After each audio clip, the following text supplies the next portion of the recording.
ನಮಸ್ತೆ ಸ್ನೇಹಿತರೆ, KLN trending ಅಪ್ಡೇಟ್ಸ್ಗೆ ಸ್ವಾಗತ. ಭಾರತ ಪಾಕಿಸ್ತಾನದ ನಡುವೆ ಕ್ಷಣಕ್ಕೂ ಯುದ್ಧ ಪ್ರಾರಂಭದ ಬಗ್ಗೆ ಪಾಕ್ನಲ್ಲಿ ಭೀತಿ ಮೂಡಿಸುತ್ತಿದೆ. ಈ ಬಗ್ಗೆ ಇತ್ತೀಚಿನ ಬೆಳವಣಿಗೆಗಳ ಕೆಲವೊಂದಿಷ್ಟು ಮಾಹಿತಿಗಳ ಜೊತೆ ನಾನು ಈಗಾಗಲೇ ಪಾಕಿಸ್ತಾನ ಸೈನಿಕರ ರಾಜೀನಾಮೆ ಕುರಿತು ಒಂದು ವಿಡಿಯೋದಲ್ಲಿ ನಿಮಗೆ ತಿಳಿಸಿದ್ದೆ. ಇದೀಗ ಅದರಲ್ಲಿ ಸಣ್ಣ ಕರೆಕ್ಷನ್ ಇದೆ. ಅಲ್ಲದೆ ಪ್ರಧಾನಿ ಮೋದಿಯವರ ಸರಣಿ ಮೀಟಿಂಗ್ಗಳಿಗೆ ಪಾಕಿಸ್ತಾನ ಹೇಗೆ ವಿಲವಿಲ ಅಂತಿದೆ ಅಂತ ನಿಮಗೆ ಈ ವಿಡಿಯೋದಲ್ಲಿ ತಿಳಿಸಿಕೊಡ್ತೀನಿ. ವಿಡಿಯೋನ ಕೊನೆಯವರೆಗೂ ಸ್ಕಿಪ್ ಮಾಡದೆ ನೋಡಿ. ಇಂತಹ ಮತ್ತಷ್ಟು ಇಂಟ್ರೆಸ್ಟಿಂಗ್ ಮಾಹಿತಿಗಾಗಿ ಸಬ್ಸ್ಕ್ರೈಬ್ ಆಗೋ ಮೂಲಕ ನಮ್ಮ ಚಾನಲ್ಗೆ ಪ್ರೋತ್ಸಾಹ ನೀಡಿ. ಸ್ನೇಹಿತರೆ, ಭಾರತದ ಗೊತ್ತು ಏನಂತ ಇಡೀ ಜಗತ್ತಿಗೆ ಗೊತ್ತು. ತಾನು ಏನೇ ಮಾಡಿದರೂ ಸಹ ಯೋಚನೆ ಮಾಡಿ ದುಡುಕದ ನಿರ್ಧಾರಗಳನ್ನು ಕೈಗೊಳ್ಳುತ್ತೆ ಅನ್ನೋದಕ್ಕೆ ಇದೀಗ ಉದ್ಭವ ಆಗಿರೋ ಭಾರತ ಪಾಕಿಸ್ತಾನದ ನಡುವೆ ಸೃಷ್ಟಿಯಾಗಿರೋ ಯುದ್ಧದ ಕಾರ್ಮೋಡ ಸಾಕ್ಷಿಯಾಗಿದೆ. ಭಾರತ ಯಾವುದೇ ಕ್ಷಣದಲ್ಲಾದರೂ ಸಹ ದಾಳಿ ಮಾಡಬಹುದು ಎಂಬ ಭಯದಲ್ಲಿ ಪಾಕಿಸ್ತಾನ ಇದೆ. ಇಷ್ಟೆಲ್ಲ ಭಯದಲ್ಲಿದ್ದರೂ ಸಹ ಕೆದಕಿ ಭಾರತದತ್ತ ಬರೋದನ್ನು ಮಾತ್ರ ಬಿಟ್ಟಿಲ್ಲ. ಭಯೋತ್ಪಾದಕ ದಾಳಿ ನಂತರ ಪಾಕಿಸ್ತಾನ ಸೇನೆ ಗಡಿಯಲ್ಲಿ ಗುಂಡಿನ ದಾಳಿ ನಡೆಸಿ ಭಾರತವನ್ನು ಕೆಣಕುತ್ತಿದೆ. ಕಾಶ್ಮೀರದ ಕೆಲವು ಭಾಗಗಳ ವಿಚಾರದಲ್ಲಿ ಪಾಕಿಸ್ತಾನ ಮತ್ತು ಭಾರತದ ನಡುವೆ ಆರಂಭದಿಂದಲೂ ಉದ್ವಿಗ್ನತೆ ಇದೆ. ಪಹಲ್ಗಾಮ್ ಭಯೋತ್ಪಾದಕ ದಾಳಿಗೂ ಇದೇ ಕಾರಣ. ಕಾಶ್ಮೀರದ ಕೆಲವು ಭಾಗ ಪಾಕಿಸ್ತಾನದ ಬಳಿ ಇದ್ದು ಉಳಿದ ಭಾಗ ಭಾರತದ ವ್ಯಾಪ್ತಿಗೆ ಬರುತ್ತದೆ. ಪಾಕಿಸ್ತಾನದೊಂದಿಗೆ ಇರುವ ಜಮ್ಮು ಮತ್ತು ಕಾಶ್ಮೀರದ ಭಾಗವನ್ನು POK ಅಂದರೆ ಪಾಕ್ ಆಕ್ರಮಿತ ಕಾಶ್ಮೀರ ಅಂತ ಕರಿತೀವಿ. ಕಾಶ್ಮೀರದ ಸುಮಾರು 35% ಭಾಗವನ್ನು ಪಾಕಿಸ್ತಾನ ಹೊಂದಿದೆ. ಇನ್ನು ಏಪ್ರಿಲ್ 30ರಂದು ಪ್ರಧಾನಿ ಮೋದಿಯವರು ಭದ್ರತಾ ಪಡೆಗಳು ಅಧಿಕಾರಿಗಳ ಜೊತೆ ಸಾಲು ಸಭೆಗಳನ್ನು ಮಾಡಿದರು.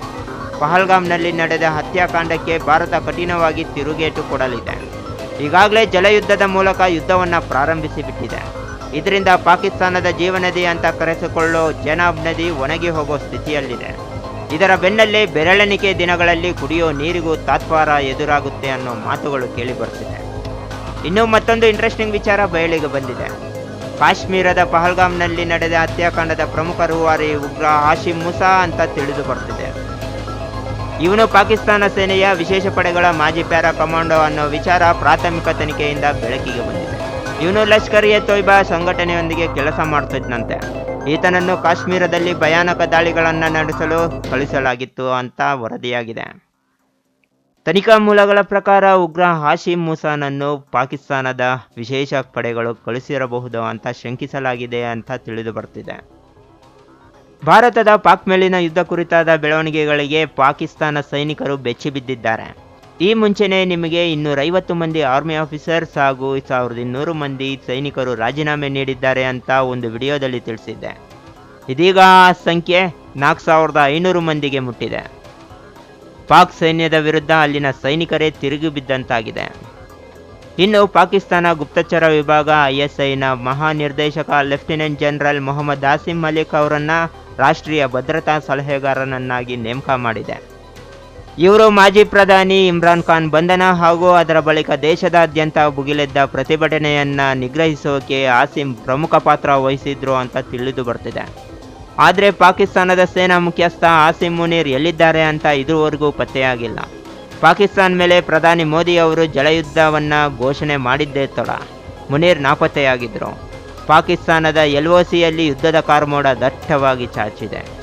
ಇದರ ಬೆನ್ನಲ್ಲೇ ಪಾಕಿಸ್ತಾನದ ಪ್ರಧಾನಿ ಶೆಹಬಾಜ್ ಶರೀಫ್ ಅವರಿಗೆ ಅನಾರೋಗ್ಯ ಉಂಟಾಗಿ ಆಸ್ಪತ್ರೆ ಸೇರಿದ್ದಾರೆ ಅಂತ ತಿಳಿದು ಬರ್ತಿದೆ. ಒಂದು ವೇಳೆ ಯುದ್ಧದ ಭಯಕ್ಕೇನಾದರೂ ಆಸ್ಪತ್ರೆ ಸೇರಿದ್ರೇನೋ ಗೊತ್ತಾಗ್ತಿಲ್ಲ. ನೋಡಿದ್ರಲ್ಲ ಸ್ನೇಹಿತರೆ, ಈ ಮಾಹಿತಿ ನಿಮಗೆ ಇಷ್ಟವಾಗಿದೆ ಅಂತ ತಿಳ್ಕೊತೀನಿ. ವಿಡಿಯೋಗೆ ಒಂದು ಲೈಕ್ ಕೊಡಿ, ಕಾಮೆಂಟ್ ಮೂಲಕ ನಿಮ್ಮ ಅನಿಸಿಕೆಯನ್ನು ತಿಳಿಸಿ, ವಿಡಿಯೋನ ಮತ್ತಷ್ಟು ಜನರಿಗೆ ಶೇರ್ ಮಾಡಿ. ಜೈ ಹಿಂದ್, ಜೈ ಕರ್ನಾಟಕ ಮಾತೆ.